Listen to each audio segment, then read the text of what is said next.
Hey everyone, welcome back to my channel, What Jess is Reading.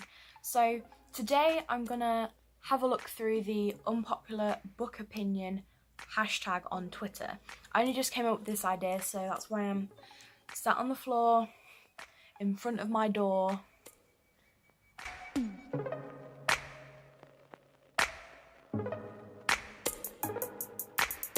Hashtag unpopular book opinion. I love mass market paperbacks. They fit nicely in my hands. Personally, I disagree with this unpopular opinion, so I hold the popular opinion, I guess.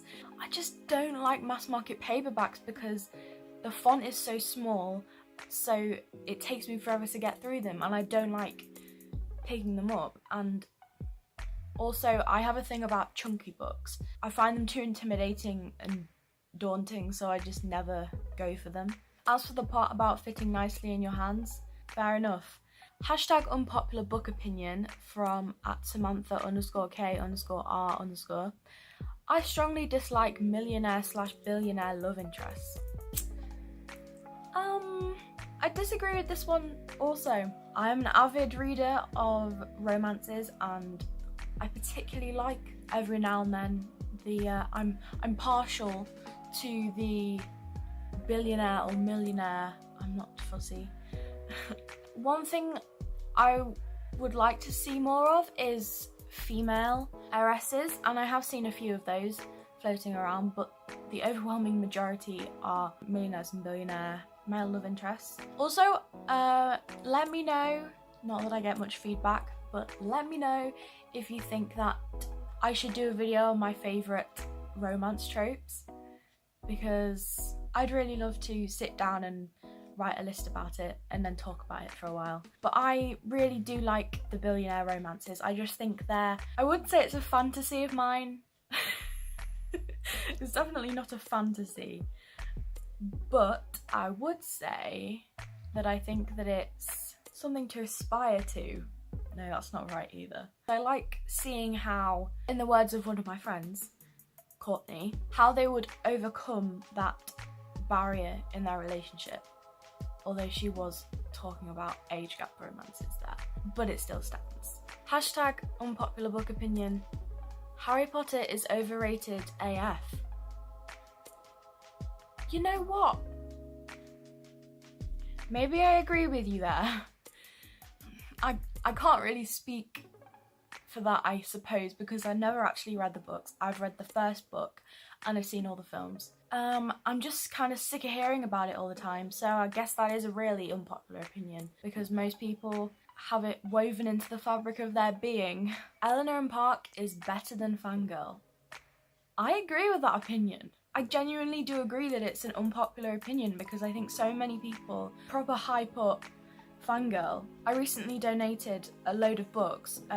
There's a book unhaul on my channel if you fancy having a look. Finally got rid of Fangirl. It's been collecting dust along with all the other books on my shelf. This is one that I've just not thought of highly in hindsight in my mind. Like, there aren't any good parts of it that I think of or remember, and I just don't think that it was all that great. I refuse to read any more John Green novels. Too much disappointment. Hashtag unpopular book opinion. Yes, I agree with you. They are full of disappointment. I'm kind of interested in reading his newest book though, because I feel like it'll be a different spin on his writing. For a while we've been saying like he was a one-hit wonder, like, or he can only write archetypal characters. You know, the Manic Pixie Dream Girl, and like the nerdy, intelligent guy who has an odd group of friends. And personally, I think that he's a great person. Like, I love him as a YouTuber. I loved The Fault in Our Stars when I read it. I'm not going to reread it because that can stay locked up in my mind where it is. You know, some books just have like a golden memory of them and you just want to leave them alone. It's not one of those ones where I want to reread it just to relive it, like I'm sure people do with Harry Potter. In fact, I know they do because they don't shut up about it. Sorry, I've never read it. 3 out of 5 stars to hashtag The Raven Boys by Maggie Stiefvater. Good, but didn't love it as much as some. Hashtag unpopular book opinion, question mark. Yes, I do agree with you there. I think I would give it 3 stars actually, because I'm trying to be harsher in my ratings these days, because my 2 best friends pointed out that, well, not pointed out, more like ganged up on me and made fun of me, thanks Emma and Courtney, for the fact that I give a lot of books that I read 5 stars or 4 stars if I'm feeling particularly mean. No, I'm joking. Kind of. Anyway, back to the Raven Boys. I thought the Raven Boys was underwhelming. I have mentioned before that I do like Maggie Stiefvater's writing, like it's kind of lyrical, but it's also dense, and I find it difficult to get through. I guess I just don't really have a very strong attention span when it comes to reading books full of complex writing.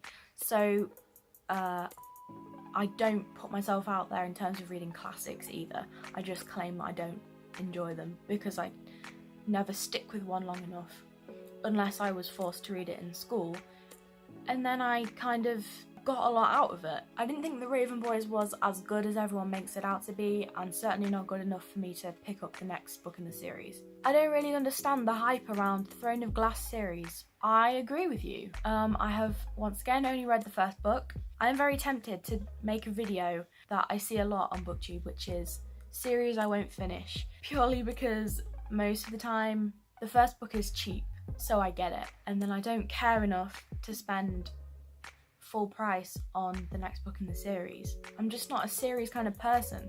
Sex in books is rarely sexy. It is more often silly and anatomically impossible. Quite frankly, I think that when it's done right, it's a part of life for a lot of people, so it can be quite entertaining to read sometimes, if you know what I mean. So yeah, I read a lot of romance. They're some of the easiest books to read. Don't mind a bit of smut. Marlene Reeds tweeted, Jacob imprinting a fucking child was super problematic. 100% agree.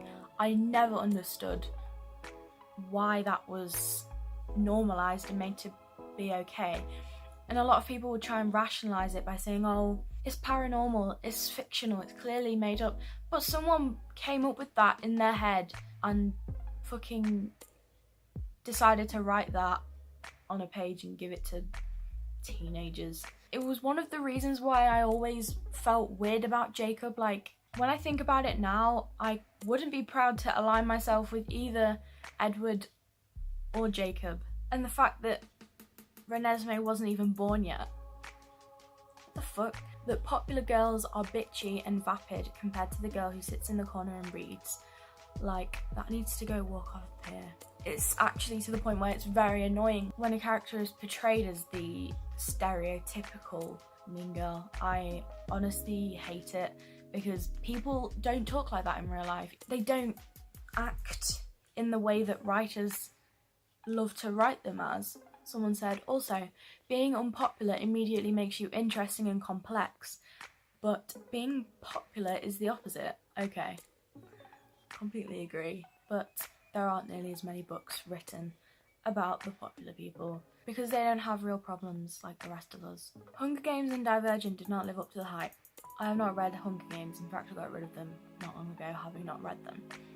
But I did read all the Divergent books, including the 4 extra book that came along afterwards, and suckered me out of more money because I was desperate. So I thought Divergent was the best thing since sliced bread when I first read it. I was like deep into the BookTube world. Oh, this is scalding hot. I love John Green as a person, but his writing sucks. Just not good. Every quote people love from his books makes me physically cringe. It's like he strings a bunch of pretty semi-sentences together and thinks it's super pretty and deep. Agree. Hard agree. I hope you enjoyed. Thanks for watching. My socials are below, so please follow me on Twitter. And I'll see you next time.